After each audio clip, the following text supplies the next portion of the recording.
The rain had already begun when they lowered my daughter into the ground.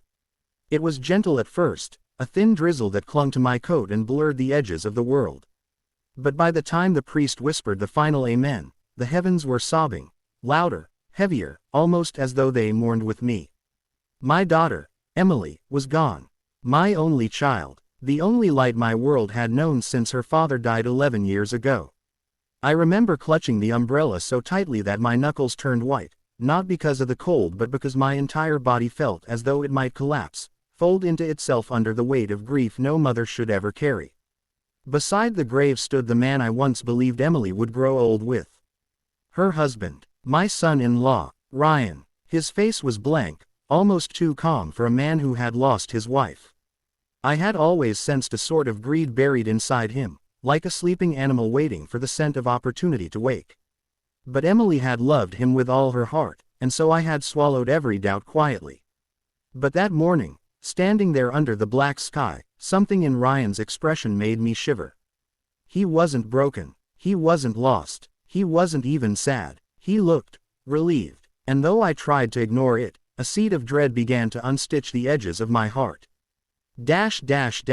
Chapter 1. The day everything changed. After the funeral, people filled the house for hours, neighbors, co-workers, church members, people who barely knew Emily but wanted to show sympathy. I stayed in the kitchen preparing tea, wiping counters, trying not to crumble into the silence that followed every passing conversation. Ryan barely spoke to me. He stood in the living room receiving condolences while sipping whiskey with an expression that didn't match his black suit. Every now and then, he watched me, long, cold stares that made me feel like an unwanted stranger instead of his wife's grieving mother. When the last guest left and the house grew still, I finally gathered the courage to approach him. "Ryan," I said softly, Are you okay?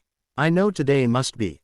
He cut me off. "Margaret," he said, using my name instead of Mom, the way he used to before all this darkness crept in. "We need to talk." The tone alone made my stomach fold in on itself. "What is it?" He took a long swig of his drink before answering. "You can't stay here anymore." For a moment, I just stared, unsure whether I had heard him correctly. What do you mean?" "This is my house," he said. "And with Emily gone, you don't have any place here.